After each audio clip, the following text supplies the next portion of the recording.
Bueno, mis hermanos, en el día de hoy vamos a continuar con las enseñanzas acerca de los deseos del corazón. Y en el día de hoy vamos a estar mirando o vamos a estar estudiando el conocimiento o conociendo el origen de los deseos y sus motivaciones. Y en el día de hoy nos vamos a estar enfocando en uno de esos deseos o más bien en una de esas consecuencias de los deseos tergiversados, la cual es la envidia. Entonces, como decíamos, hoy en el día de hoy vamos a adentrarnos en este tema fundamental que es para nuestra vida cristiana, el origen de los deseos y cómo estos, cuando se tergiversan, pueden alejarnos y afectar nuestra relación con Dios. Y no solamente con Dios, sino que también de la misma manera con nuestro entorno. El domingo pasado el pastor Oduber se refirió muy brevemente acerca de la caída del hombre en el Edén y la relación directa que tenía o que tiene la caída con este tipo de deseos.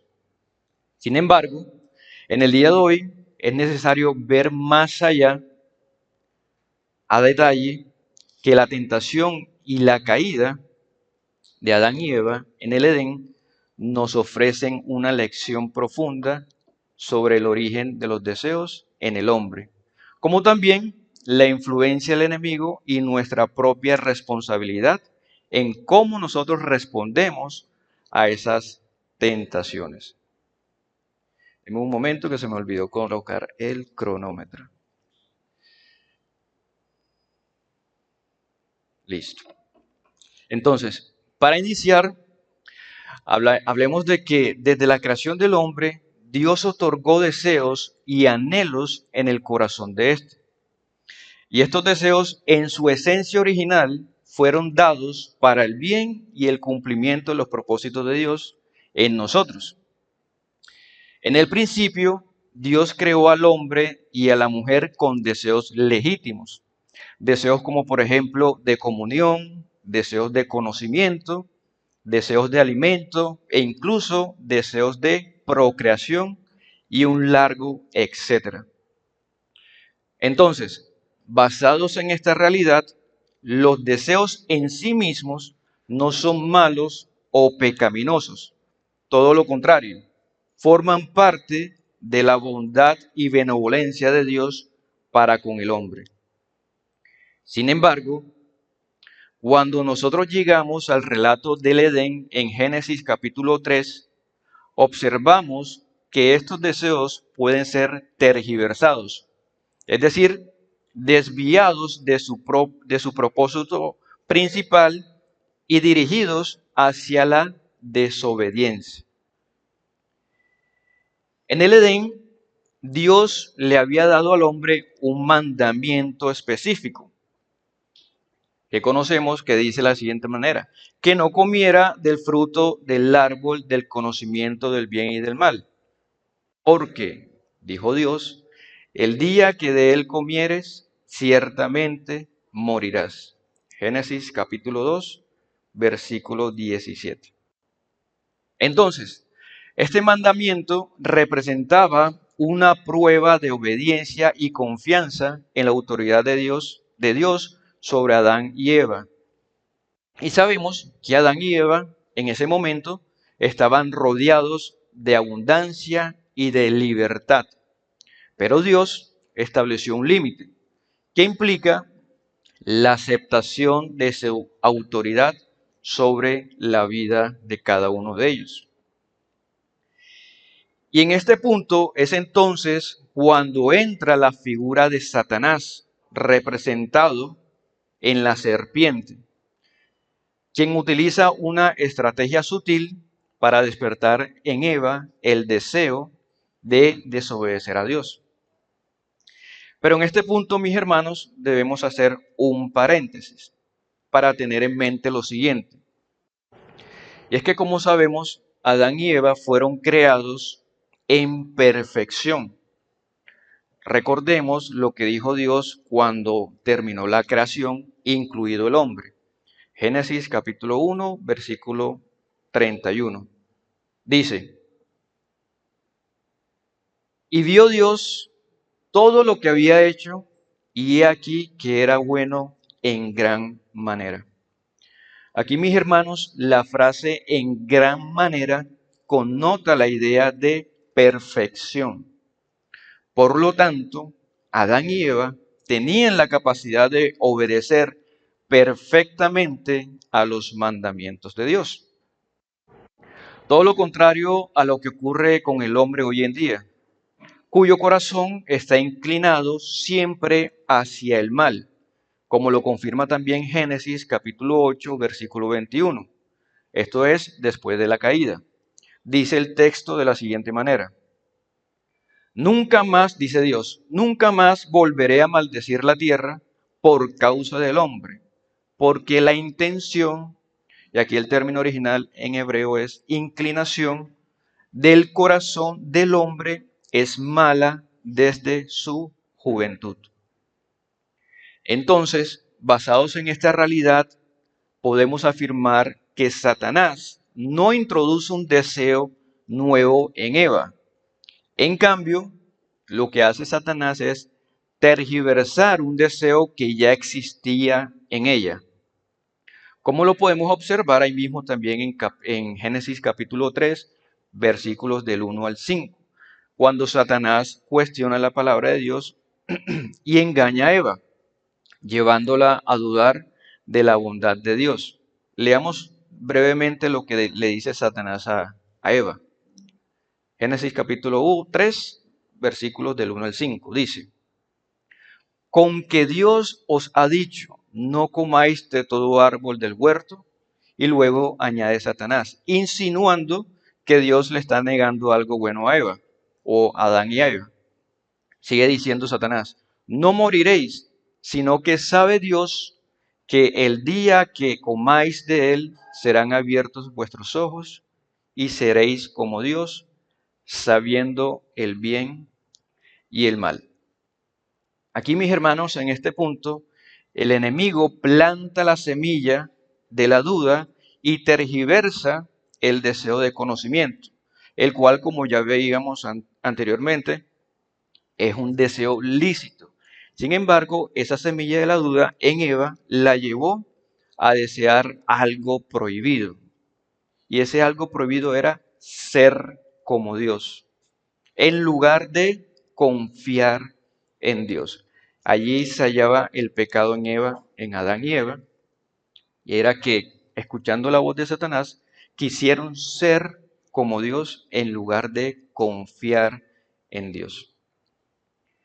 Entonces, mis hermanos, la tentación de Satanás también es un recordatorio de la astucia del enemigo, quien, como menciona C.S. Lewis en su libro Cartas del Diablo a su sobrino, Satanás no necesita crear deseos nuevos en nosotros, sino que su objetivo o su propósito es tomar los deseos que Dios ha colocado en el hombre y de esta manera distorsionarlos. Screwtape, que es un personaje dentro del libro Las Cartas del Diablo a su sobrino, es, como lo llama Lewis, el demonio más experimentado, y tiene tiene un sobrino que se llama Wormwood, y a este sobrino, es un sobrino aprendiz, el demonio experimentado le dice a su sobrino que se enfoque en distorsionar los deseos humanos hacia el pecado. Leamos un poco brevemente esta conversación entre estos dos personajes. Abro comillas. Dice la conversación de la siguiente manera. Nunca olvides que cuando estamos tratando cualquier placer en su forma sana, normal y satisfactoria, estamos, en cierto sentido, en el terreno del enemigo, es decir, en el terreno de Dios. Recuerden que están conversando dos demonios.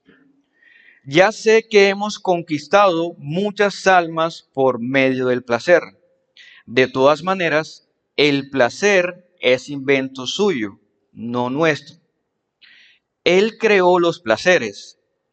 Nuestras investigaciones hasta ahora no nos han permitido producir ni uno. Todo lo que podemos hacer es incitar a los humanos a gozar los placeres de nuestro enemigo, que nuestro enemigo ha inventado en momentos o en formas o en grados que él ha prohibido.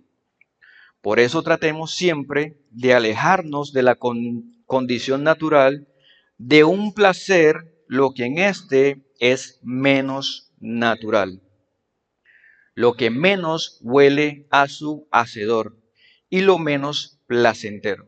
Y finaliza la conversación. La fórmula es una ansia siempre creciente de un placer siempre decreciente. Cierro comillas. Entonces, mis hermanos, esta distorsión es precisamente lo que vemos en Eva. Su deseo legítimo de conocimiento, de conocer, de saber, es corrompido y se convierte en un deseo desordenado y egoísta que la lleva a desobedecer a Dios. De esta manera, Eva vio que el árbol era bueno para comer y que era agradable a los ojos, y árbol codiciable para alcanzar sabiduría. Génesis capítulo 3, versículo 6.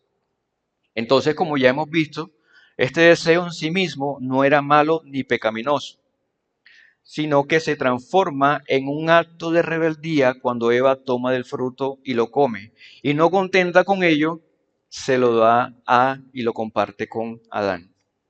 Es decir, lo que empezó como un deseo legítimo fue tergiversado y llevado a una acción que representaba desobediencia clara y directa a Dios.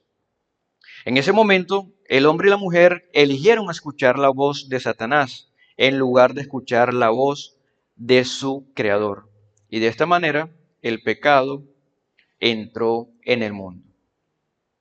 Ahora bien, mis hermanos, llegados a este punto, es importante y aclarar que, aunque Satanás tentó a Eva, la responsabilidad de ceder a la tentación recayó en ella y también en Adán.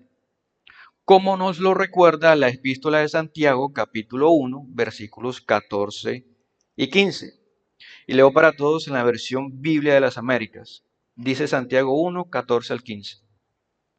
Sino que cada uno es tentado cuando es llevado y seducido por su propia pasión.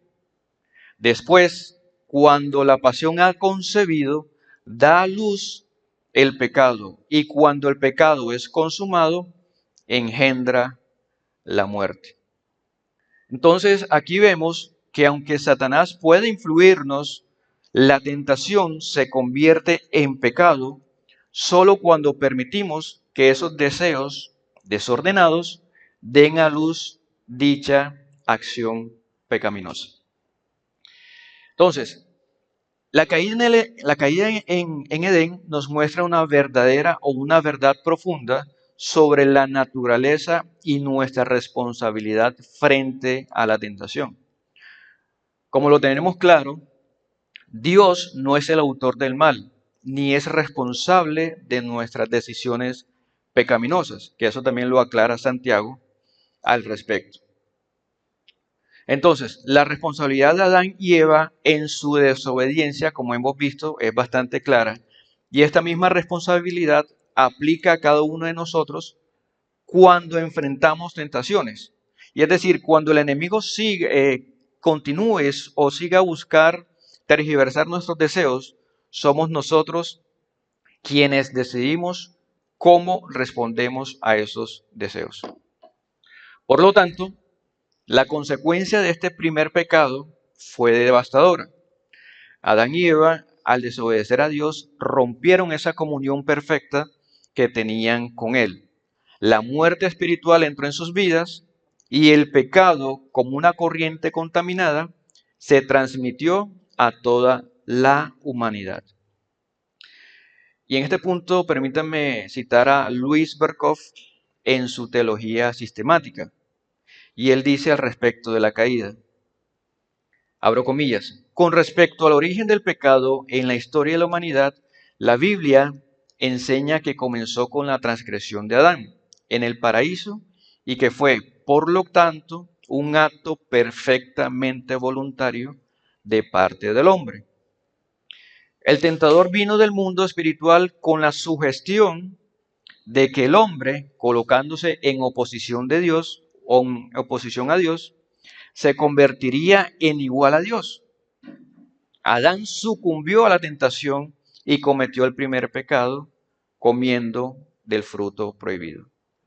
Como resultado de la caída, el padre de la raza únicamente podría transmitir a su descendencia una naturaleza humana y depravada.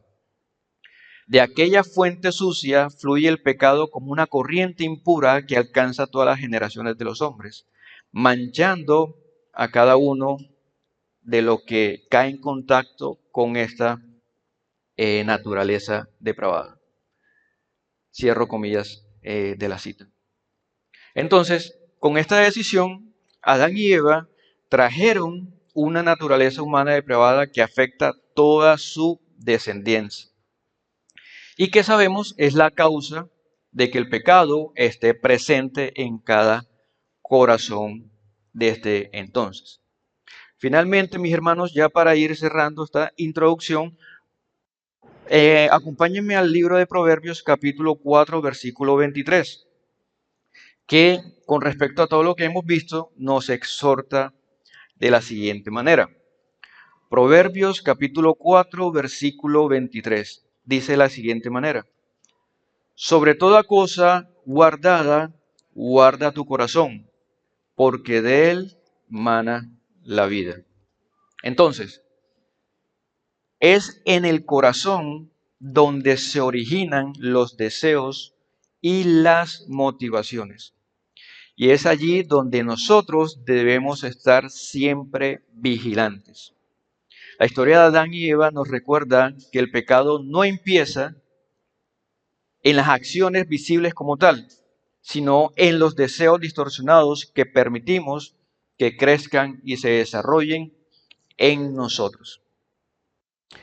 Entonces, mis hermanos, ahora sí, para culminar la introducción, la historia de la caída en el Edén no es una advertencia, no es solo una advertencia, sino también una invitación a depender de Dios, a buscar su ayuda para resistir la tentación y guardar nuestro corazón con diligencia.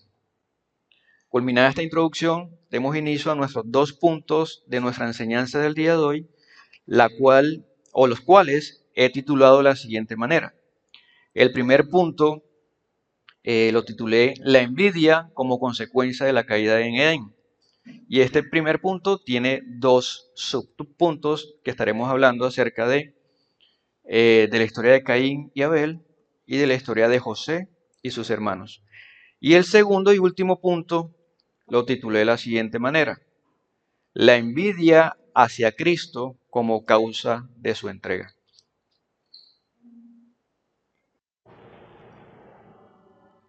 Entonces, vamos a dar inicio a nuestro primer punto, titulado La envidia como consecuencia de la caída en Edén.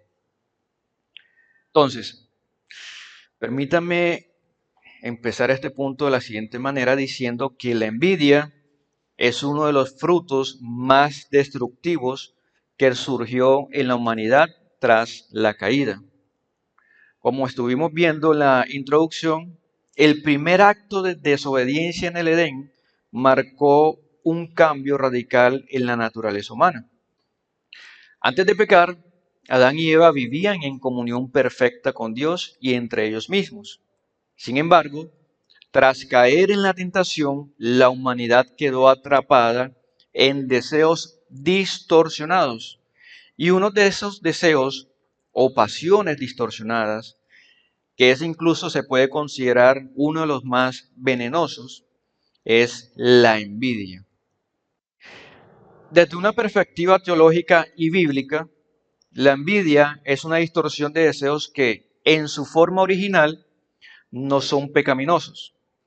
El deseo de, por ejemplo, de aspirar a cosas buenas o buscar el bienestar es natural y legítimo en el ser humano.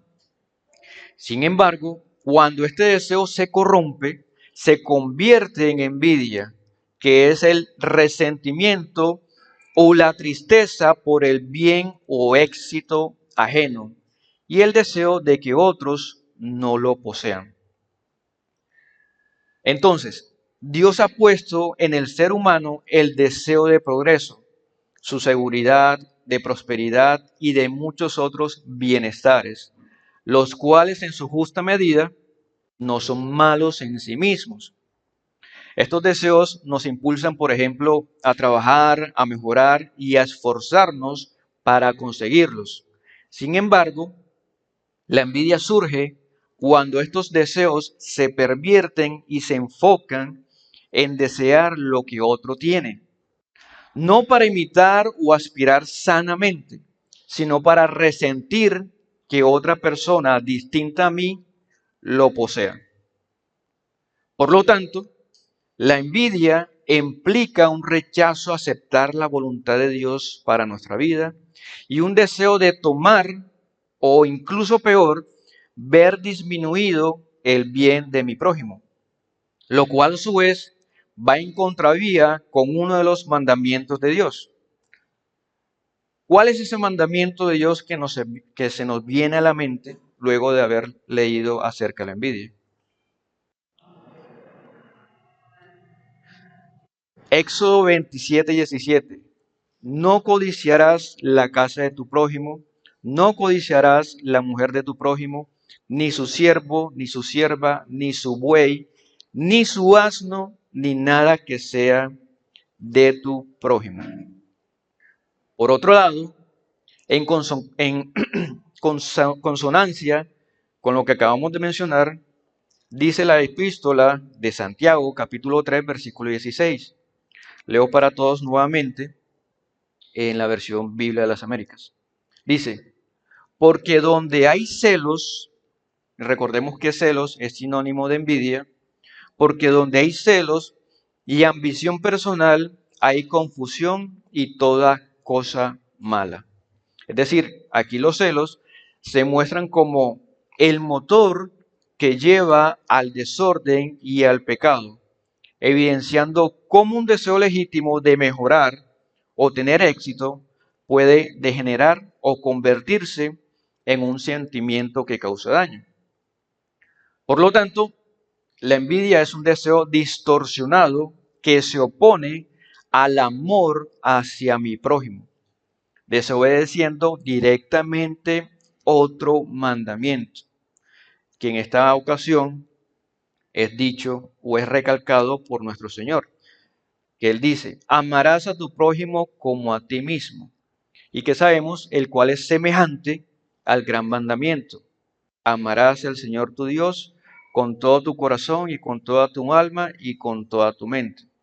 Yo no puedo decir que amo a Dios, pero no amo a mi prójimo, porque lo contrario, estoy invalidando el gran mandamiento, el que es amarás al Señor con todo tu corazón. Por lo tanto, afirmamos que la envidia es una pasión desordenada que corroe el alma del hombre. Por otro lado, la ética cristiana nos llama a gozarnos con los que se gozan, como nos lo exhorta el apóstol Pablo en Romanos capítulo 12, versículo 15, que de la misma manera nos exhorta a celebrar el bien de nuestro prójimo. Por el contrario, la envidia es un deseo egoísta que busca que otros no posean lo que tienen o que en su lugar disminuyan en sus logros y en sus bienes.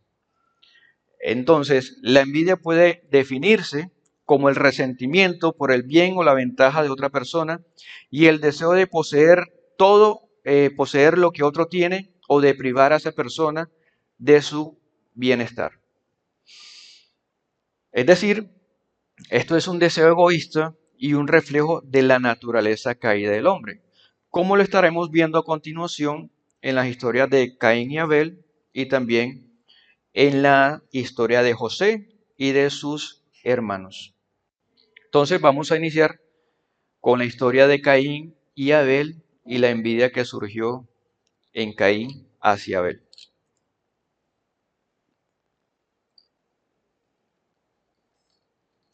Génesis capítulo 4, versículos del 1 al 8. En este texto encontramos el registro de la primera manifestación de la envidia en la historia humana. Caín y Abel, como se saben hijos de Adán y Eva, presentaron ofrendas a Dios. Abel presentó un sacrificio agradable a Dios, mientras que la ofrenda de Caín no fue aceptada. Esta situación despertó en Caín un sentimiento de enojo y de frustración que rápidamente se convirtió en envidia hacia su hermano. En Génesis capítulo 4, versículos 6 y 7 se nos dice lo siguiente. Entonces Jehová dijo a Caín, ¿por qué te has ensañado y por qué ha decaído tu semblante? Si bien hicieres, no serás enaltecido, y si no hicieres bien, el pecado está a la puerta. Con todo esto, a ti será su deseo, y tú te enseñorearás de él. Aquí, conociendo el corazón de Caín y cuáles eran las intenciones de él, Dios le advierte del peligro de sus sentimientos, llamándolo a dominar su enojo y a no dejarse llevar por el pecado. Sin embargo, como conocemos la historia, Caín ignoró la advertencia divina y en un arranque de envidia llevó a su hermano al campo y lo asesinó. Con respecto a esto, Juan Calvino, en su comentario Génesis, escribe lo siguiente, y abro comillas. Por lo tanto, cuando Caín se enojó con Dios y por no poder hacer algo contra Dios, su ira se derramó sobre su hermano inofensivo. Cuando Moisés dice, decayó su semblante, quiere decir que no solo se apoderó de Caín una ira repentina y vehemente, sino que también de una ira persistente, por lo cual Caín acariciaba un sentimiento tan maligno que se consumía de envidia.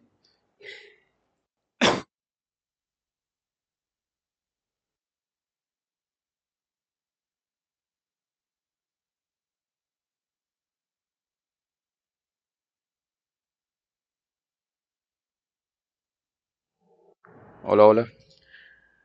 Disculpen, hermanos.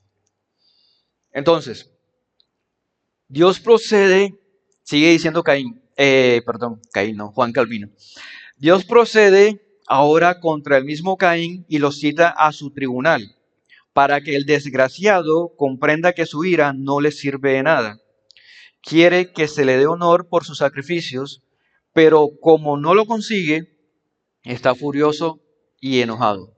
Mientras tanto, no considera que su propia culpa no haya logrado su deseo, porque si hubiera estado consciente de su maldad, habría dejado de protestar contra Dios y de enfurecerse contra su hermano inocente. Otro autor que se refiere a este aspecto o a esta situación entre Caín y Abel es Agustín de Hipona. En La ciudad de Dios, él escribe lo siguiente, abro comillas, por consiguiente, Caín, al caer en la cuenta de que Dios se había complacido en el sacrificio de su hermano y no en el suyo, debió, convirtiéndose, imitar a su buen hermano y no ensoberbeciéndose, hacerse émulo suyo o imitarlo. Pero se entristeció y palideció su rostro, y Dios reprende sobre todo este pecado, el entristecerse por la bondad en otro, máxime siendo su hermano. Y este fue el objeto de la reprimenda al preguntarle: ¿por qué estás triste y por qué ha palidecido tu rostro? Dios miró el corazón de Caín y al ver que en él, o al ver en él la envidia hacia su hermano, le reprendió. Por lo tanto, esta esclavitud al deseo desordenado de ser superior a su hermano llevó a Caín a una espiral de enojo y a una tristeza persistente. Cegado por la envidia, Caín no solo desoyó la advertencia divina, sino que permitió que un sentimiento maligno consumiera su corazón, anulando cualquier vestigio y sombra de amor fraternal hacia su hermano. Y es que Caín, en su afán por sofocar la angustia que lo oprimía, recurrió a la violencia, cometiendo un acto atroz que afirmaba la violencia en la raza humana, como sabemos, producto del pecado en el hombre. Por esta razón, la Escritura nos advierte repetidamente sobre los peligros de la envidia. Y acompáñenme nuevamente al libro de Proverbios, en esta ocasión capítulo 14, versículo 30, donde leemos de la siguiente manera. Proverbios capítulo 14, versículo 30.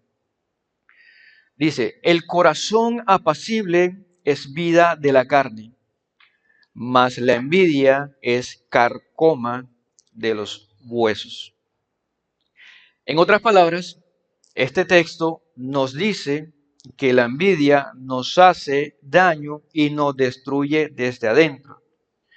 Que si no la detenemos como Dios le advirtió a Caín, sus efectos se podrían reflejar externamente, con acciones pecaminosas y manifiestas. Entonces, mis hermanos, para darle conclusión a esta parte de Caín y Abel, la reflexión es que afirmamos que la envidia no solo destruye relaciones, sino que también corrompe el alma y lleva al deterioro espiritual. En el caso de Caín, la envidia no solo afectó su relación con Abel, con su hermano, sino que también dañó a una familia o a su familia entera. Y peor aún, su pecado lo separó de Dios, lo cual lo llevó a vagar por la tierra como un paria y como un ruin. Entonces, mis hermanos, ya finalizado este punto de Caín y Abel, damos continuación al punto de la envidia en la historia de José y de sus hermanos.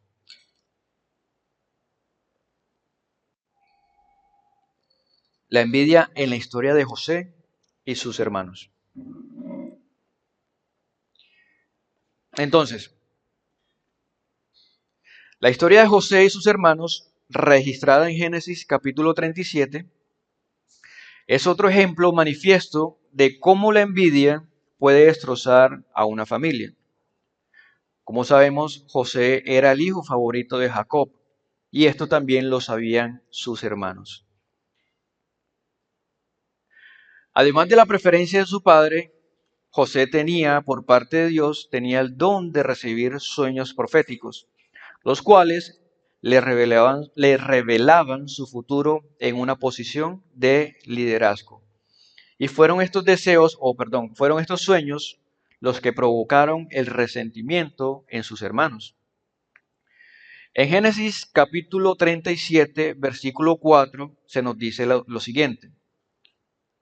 Génesis capítulo 37, versículo 4. Y viendo sus hermanos que su padre lo amaba más que a todos sus hermanos, le aborrecían y no podían hablarle pacíficamente. Este odio de sus hermanos hacia José, motivado por la envidia, creció hasta que ellos decidieron deshacerse de José. Como sabemos, lo arrojaron a un pozo y luego lo vendieron como esclavo a una caravana de ismaelitas, para posteriormente llegar a Egipto, y ya conocemos el resto de la historia.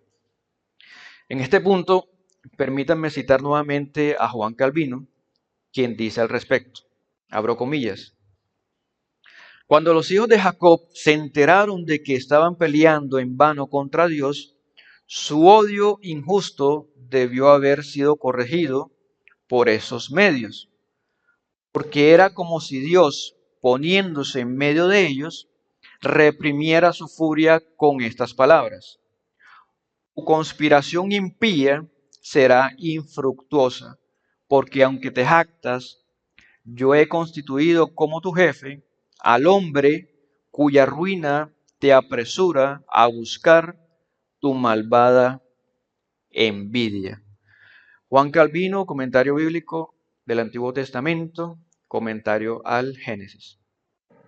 En otras palabras, Calvino aquí está diciendo que los hermanos, impulsados por la envidia, intentaron frustrar el plan de Dios al deshacerse de José. Sin embargo, Dios ya había decidido que Josué sería su líder y sus acciones, es decir, las acciones de sus hermanos, no podrían impedir ese destino. De hecho, sus intentos por destruir a José terminaron contribuyendo al cumplimiento del propósito divino. La cita de Calvino que acabamos de leer resalta cómo la envidia puede cegar a las personas hasta el punto de oponerse a la voluntad de Dios.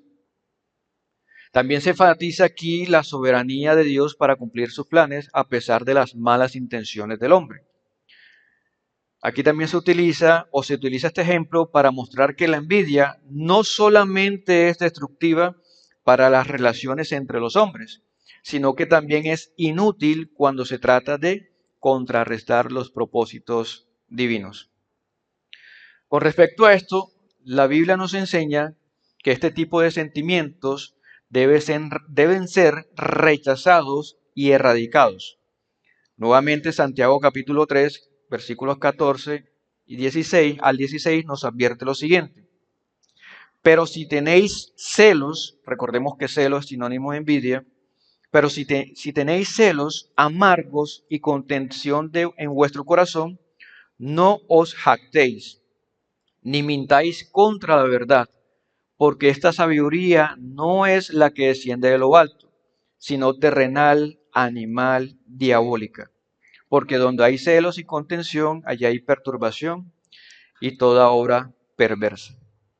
Entonces, la envidia es considerada por Santiago como una sabiduría diabólica, porque intenta, de alguna manera, apartarnos de los principios divinos y nos lleva a cometer acciones muy destructivas, tanto para nuestras vidas como para la vida de quienes nos rodean. Entonces, en este punto, para ya ir concluyéndolo, podemos ver cómo la envidia en ambas historias llevó a consecuencias terribles. En el caso de Caín, como vimos, resultó en un asesinato. Y en el caso de los hermanos de José, en un acto de traición que marcó profundamente a su familia. Entonces, estas historias nos muestran que la envidia no solamente afecta al que comete el pecado, sino que también tiene un impacto doloroso en las relaciones y en la vida de nuestros seres queridos y también de las personas que nos rodean. Entonces, ya para concluir este primer punto, como reflexión y advertencia adicionales sobre la envidia, como vimos, la envidia no es un pecado menor. Es una fuerza destructiva que, como hemos visto, ha estado presente desde los primeros días de la humanidad. Proverbios capítulo 27, versículo 4 nos dice lo siguiente. Libro de los Proverbios capítulo 27, versículo 4. Cruel es la ira e impetuoso el furor, mas ¿quién podrá sostenerse delante de la envidia? Este versículo nos recuerda que la envidia es aún más corrosiva que la ira y que el furor mismo, porque envenena el corazón y lo va consumiendo lentamente. Entonces, tengamos siempre presente que la envidia nos hace creer que Dios no ha sido bueno con nosotros. Es decir, cuando envidiamos, estamos cuestionando la suficiencia de la gracia de Dios y las bendiciones que Él ha otorgado a cada uno de los suyos. Finalmente, Romanos capítulo 13, versículos del 13 al 14 nos llama a despojarnos de este pecado. Vamos a leerlo muy brevemente y dice de la siguiente manera.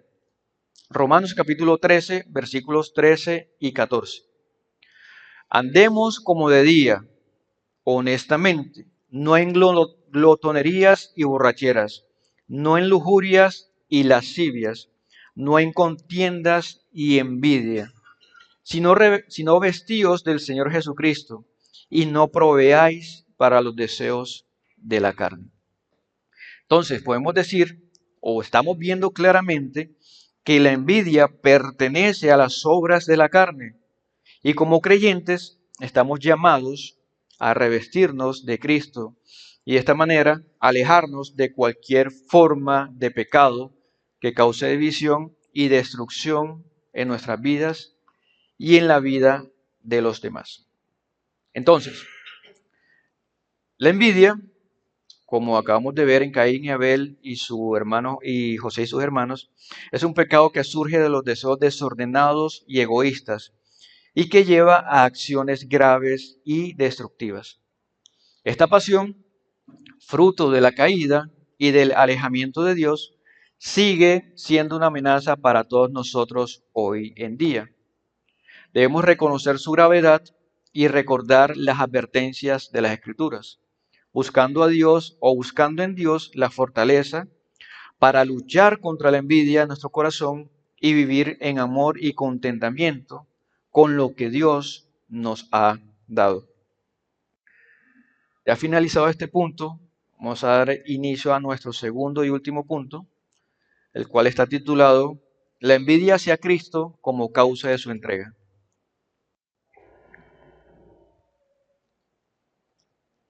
La envidia hacia Cristo como causa de su entrega. Entonces, mis hermanos, habiendo explorado y abordado cómo la envidia surgió como consecuencia de la caída en el Edén y cómo afectó, a individuos y familias en la historia de Caín y Abel, como también en José y sus hermanos, ahora nos vamos a dirigir nuestra atención a un evento central en la historia de la redención. La envidia que condujo a la entrega de nuestro Señor Jesucristo a las autoridades romanas para ser crucificado.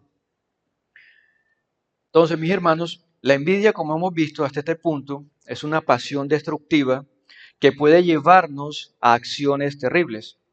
En el caso de nuestro Señor Jesucristo, la envidia de los líderes judíos fue factor clave que los motivó a buscar su muerte, como nos dice Mateo 27 y 18. Este texto nos dice que Pilato sabía que por envidia lo habían entregado. Este texto nos invita a ver cómo la envidia puede cegar a una persona a tal punto de cometer actos irracionales, tal cual como lo hicieron los judíos. Para comprender brevemente,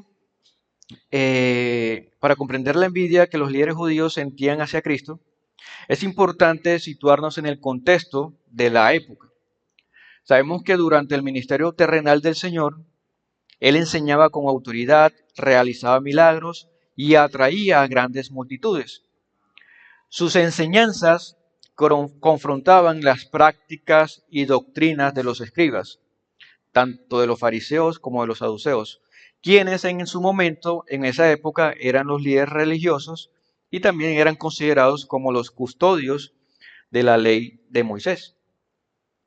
En Marcos capítulo 1, versículo 22 se nos dice lo siguiente. Y se admiraban de su doctrina porque les enseñaba como quien tiene autoridad y no como los escribas. Jesús no solamente interpretaba la ley, sino que la cumplía y la explicaba con una profundidad y autoridad que desafiaba el estatus y la influencia de los líderes religiosos. Como también sabemos, los milagros de Jesús eran evidencia de su poder divino. Él sanaba enfermos, daba vista a los ciegos, hacía andar a los cojos y resucitaba a los muertos. Estas obras maravillosas atraían a muchos seguidores y aumentaban su fama en toda la región. Por esto, los líderes religiosos, en lugar de regocijarse por las obras de Dios entre ellos, comenzaron a sentir celos y envidia. Entonces, en este punto podemos decir que la envidia de los líderes judíos hacia nuestro Señor se manifestaban de diversas formas. Por ejemplo, una de esas formas manifiestas era el cuestionamiento de su autoridad. Es decir, los judíos en varias veces o en ocasiones cuestionaban la autoridad de Jesús, como lo podemos leer brevemente en Mateo capítulo 23, versículo 21, versículo 23, cuando le preguntaron lo siguiente: ¿con qué autoridad haces estas cosas y quién te dio esta autoridad? En este cuestionamiento, que no refleja solamente dudas, sino que también está reflejando un resentimiento hacia la influencia que Jesús ejercía sobre el pueblo. Otra forma manifiesta de los líderes religiosos en manifestar su envidia era que eran sus trampas y sus acusaciones falsas. Ellos intentaban atraparlo en palabras para acusarlo, como lo vemos en Lucas capítulo 11, versículos 53 y 54, que dice: diciéndoles él estas cosas, los escribas y los fariseos comenzaron a estrecharle en gran manera y a provocarle a que hablase de muchas cosas, acechándole y procurando cazar alguna palabra de su boca para acusarle. Aquí la intención de ellos no era saber más de Jesús, sino que buscar algún tropiezo en lo que él dijera para ver si de pronto decía algo en contra de la ley de Moisés y de esta manera poder acusarle. Y el otro punto o otra manifestación, o más bien otra manera o forma en que ellos manifestaban su envidia, era que atribuían sus milagros a Satanás. Recordemos que en lugar de reconocer el poder de Dios en los milagros de Jesús, ellos acusaban al Señor de actuar por el poder de Satanás, como lo leemos en Mateo 12, 24, que dice: mas los fariseos al oírlo decían: este no echa fuera los demonios, sino por Belcebú, príncipe de los demonios. Entonces, la envidia nubló el entendimiento de los líderes religiosos y los llevó a rechazar al Mesías que tanto habían esperado. Por lo cual, podemos decir que la tragedia de los fariseos fue que estaban tan obsesionados con su propio poder y estatus que no pudieron ver la verdad de las promesas mesiánicas encarnadas y cumplidas en Jesús. Cuando Jesús fue arrestado y llevado ante Pilato, el gobernador romano, él era el gobernador romano de ese entonces, Pilato se dio cuenta de las verdades o de las verdaderas motivaciones de los líderes religiosos, como habíamos leído anteriormente, Mateo 27 y 18, porque Pilato sabía que por envidia le habían entregado.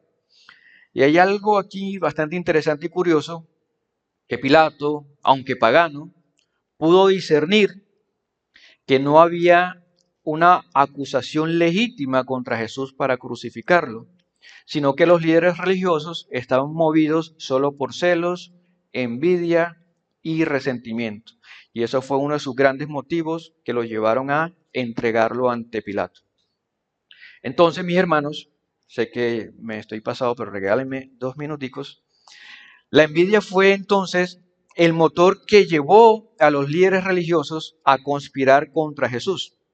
Ellos preferían eliminarlo antes que aceptar su autoridad y así perder su posición ante el pueblo. En Juan capítulo 11, versículos 47 y 48, los principales sacerdotes y fariseos dijeron lo siguiente: ¿qué haremos? Porque este hombre hace muchas señales. Si le dejamos así, todos creerán en él. y vendrán los romanos y destruirán nuestro lugar santo y nuestra nación. Es decir, su temor a perder el control y la influencia los llevó a tomar medidas extremas. Y esto fue motivado o motivados por la envidia que sentían hacia Jesús. Entonces, mis hermanos, ya para ir finalizando, a modo de conclusión, acompáñenme a Gálatas capítulo 5, 25, 26.